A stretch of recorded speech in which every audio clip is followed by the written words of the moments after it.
Bom, a gente vai ouvir sobre o assunto o ex-presidente do Banco Central, Gustavo Loyola, sócio da Tendências Consultoria Integrada. Muito obrigado pela entrevista para a CNN. Bom dia para o senhor. Bom dia. Do ponto de vista técnico, há razões para a taxa de juros estar em 13,75% ao ano e para a manutenção dessa taxa, decisão tomada na última reunião do Banco Central, ou já era hora de começar a reduzir, a diminuir a taxa, como reclamou o presidente Lula? Há todas as razões para se manter os juros onde estão. As expectativas de inflação estão acima da meta, as perspectivas são negativas do ponto de vista fiscal e as próprias palavras do presidente da República, totalmente equivocadas, só fazem piorar a situação, porque aumentam as incertezas, afetam o preço dos ativos brasileiros, inclusive do câmbio, e isso aí acaba dificultando o trabalho do Banco Central. Quer dizer, o presidente da República, em vez de tratar de outros temas que são muito mais relevantes no momento, ele fica atacando o Banco Central, assolando o empresariado contra o Banco Central, que tem feito o seu trabalho.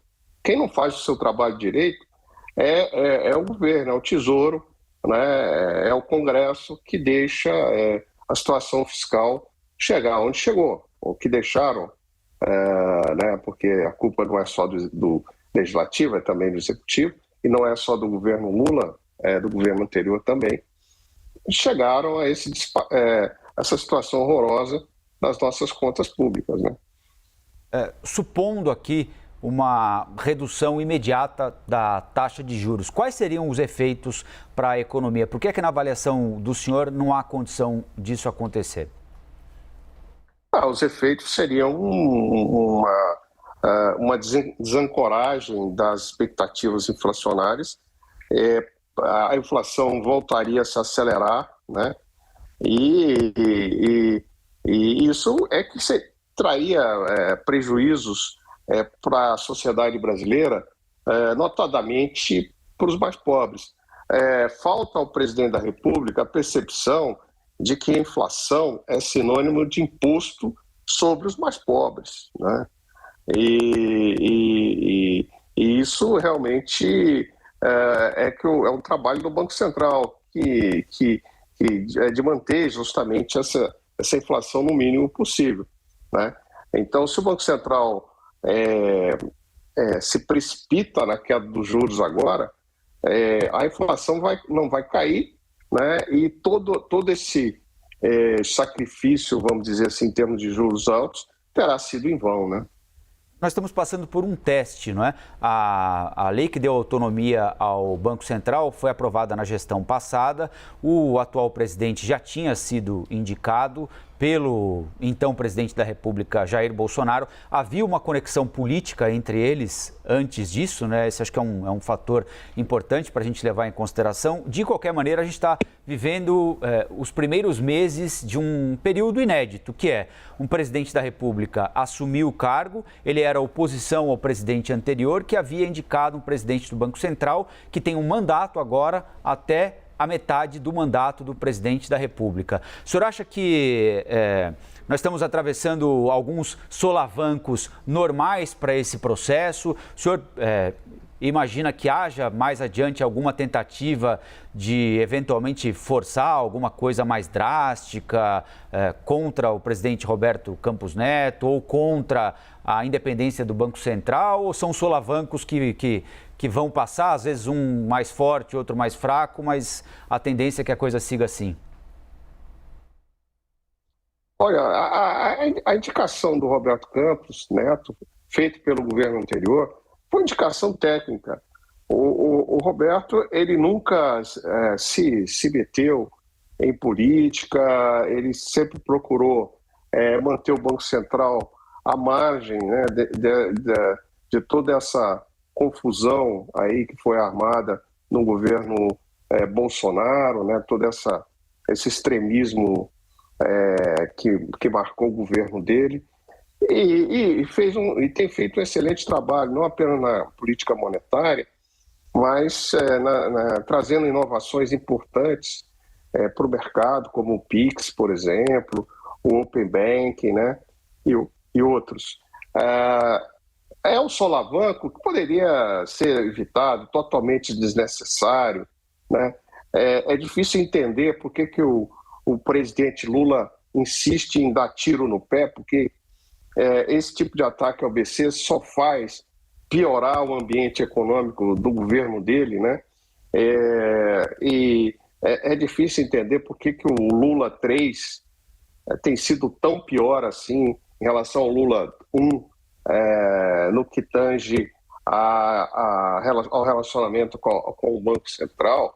Então, assim, é inacreditável o que o Lula está fazendo, porque, de fato, é um tiro no seu próprio pé, né? A Thaís Herédia está aqui, quer fazer uma pergunta para o senhor também. Thaís? Obrigada, Colombo. Ei, Loyola, bom dia. Obrigada, que bom ter você aqui conosco. Meu caro, sim, a comunicação oficial do Banco Central, inclusive saiu agora há pouco a ata do Comitê de Política Monetária da semana passada, com 9 parágrafos a mais, me parece uma tentativa ali de explicar tintim por tintim essas justificativas todas que você dividiu aqui conosco, mas há também uma comunicação não oficial de alguns comportamentos do Roberto Campos Neto que têm sido apontados por integrantes do governo como motivos para tanta irritação no presidente Lula. Por exemplo, o fato dele ter usado uma camiseta da seleção brasileira no dia da votação, um símbolo indicado ali entre os bolsonaristas, ou de ter vindo a São Paulo para a posse de Tarcísio Gomes de Freitas, quer dizer, um presidente do Banco Central acompanhando a posse de um governador totalmente ligado ao ex-presidente. Faz sentido prestar atenção, considerar essa fala não oficial ou não dita pelo Roberto Campos Neto? O que tem que separar a pessoa física, né, Thaís, da função do Banco Central. Usar a camisa da seleção, a meu ver, não configura nada demais, né? Pelo menos eu entendo assim. De fato, a camisa da seleção foi apropriada pelo bolsonarismo, mas a seleção é de todos, né? Então, vamos dizer assim, não vejo grandes questões. E o fato do presidente do Banco Central, que é paulista, que mora em São Paulo, vir acompanhar a posse de um governador, né, que foi ministro, também não acho que seja nada de disparate, né? O presidente, o governador Tarcísio foi eleito e ele veio aqui na posse, quer dizer, ele não fez nenhum discurso político, o Roberto, então assim, eu acho que é bem exagerado isso aí. Eu acho que no fundo tudo não passa de uma maneira de tentar constranger o Roberto Campos a sair, né, para colocar um economista lá heterodoxo que faça, né, a política que o PT quer, que provavelmente será um retorno ao governo da Dilma Rousseff, né? Posso fazer mais uma aqui, Rafael? Por favor, Thaís. Que bom. Não, é porque eu falei agora da ata do Copom, Loyola, acho que, não sei se deu tempo de você passar os olhos antes de estar conosco aqui, mas chamou a atenção o fato dela ter sido mais longa, como eu disse há pouco, né? Parece uma tentativa de justificar ali, explicar com mais detalhes a decisão do Banco Central, os fundamentos todos que você trouxe há pouco também. E uma das coisas que chamou a atenção foi o fato dele dizer lá que a taxa neutra do Banco Central a taxa neutra da economia pode subir. Em economês, isso quer dizer que uma taxa de juros para segurar a inflação no ambiente de normalidade no país teria que ser um pouco mais alta. É por aí a sua compreensão de hoje a necessidade dos juros para combater o processo inflacionário no Brasil? Faz sentido para o senhor? Olha, essa foi uma espécie de advertência do Banco Central, lembrando que a taxa neutra, entre outros fatores, ela depende da percepção de risco dos agentes econômicos em relação ao país, tanto riscos políticos quanto riscos fiscais e mesmo riscos à autonomia do Banco Central, né? Então, eu diria assim, uma espécie de advertência para que não apenas autoridades fiscais cuidem bem da âncora fiscal, como também a questão de evitar ataques à autonomia do Banco Central. E as explicações do Banco Central, acho que o Banco Central fez bem em tentar explicar mais profundamente a sua posição, né? É sempre bom a transparência do Banco Central, principalmente no regime de metas de inflação. Mas eu diria assim, o Banco Central tem razão de manter os juros onde estão, e ele até diz que, eventualmente, né, dependendo da gravidade desses ataques, dos atentados ao Banco Central, à autonomia do Banco Central e ao andamento da questão fiscal, os juros podem até ser maiores, né? Pode se requerer um juro até maior do que está aqui no futuro. Mas não me pareceu uma sinalização que o Banco Central vai aumentar os juros agora, tá? É mais uma advertência nesse sentido. O senhor lembrou agora há pouquinho da diferença desse início de mandato do presidente Lula para o início de mandato lá em 2003, o primeiro quando ele escolheu, para surpresa de muita gente na época, o Henrique Meirelles, que tinha sido presidente do Banco de Boston, para ser presidente do Banco Central. Não havia autonomia formal, mas sempre que o ministro já falou sobre isso inúmeras vezes nesses últimos 20 anos, ele sempre se sentiu com autonomia e autoridade para fazer o que achava que devia ser feito ali no Banco Central. Então, em tese, o que ele diz é que não havia autonomia formal, mas havia a autonomia de fato para que ele trabalhasse no Banco Central. Por que o senhor avalia que as coisas estão tão diferentes nesse período de tempo? Olha, talvez essa explicação esteja mais na questão mais assim, psiquiátrica do que econômica. Eu não sei realmente por que o presidente Lula busca um modelo que deu errado, né?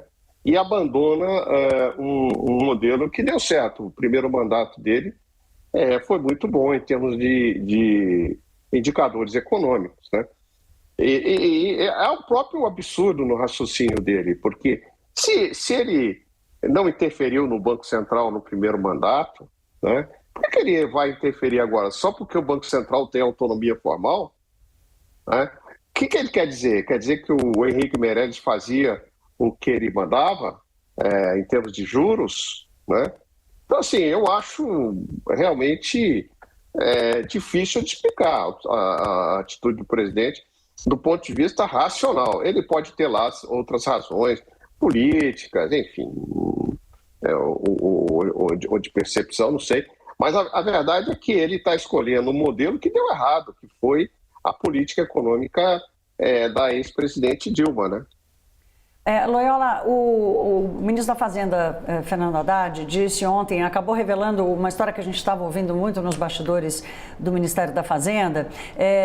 Ele ficou chateado, né, para usar uma expressão mais simples, com o fato do comunicado, da comunicação do Banco Central não ter levado em consideração as medidas que Haddad já anunciou, o compromisso que ele vem reiterando com a responsabilidade fiscal. Quer dizer, cabe... O Banco Central tem fundamento para realmente não ter considerado as medidas que Haddad apresentou? Elas não apresentam ainda consistência suficiente para garantir uma trajetória fiscal robusta? Eu acho que o Banco Central tem razão, sim. Eu acho que as medidas, se derem certo, se tudo der certo, são medidas de curto prazo e que podem melhorar a execução fiscal agora em 2023.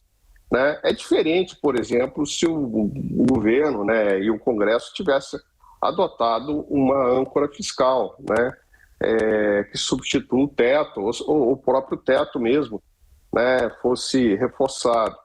É diferente. Né? Então, eu acho que o Banco Central tem razão. Agora, eu queria separar o que disse o presidente do que disse o ministro. Por quê? Porque eu acho que o ministro tem todo o direito de defender a política fiscal e não necessariamente ele precisa ter a mesma percepção do Banco Central, tá? Não vejo nenhum problema que ele tenha uma percepção diferente. O que não se pode é ameaçar o Banco Central, né? E como tem feito o presidente, né? E de alguma forma colocar em xeque a autonomia do Banco Central. Divergir do Banco Central é normal, não é só no Brasil que isso acontece. Nos Estados Unidos, muitos presidentes já divergiram do FED, mas em nenhum momento o FED teve a sua autonomia ameaçada, né? Nós conversamos com Gustavo Loyola, ex-presidente do Banco Central, sócio da Tendências Consultoria Integrada. Muito obrigado pela entrevista aqui para a CNN. Bom dia para o senhor e até a próxima.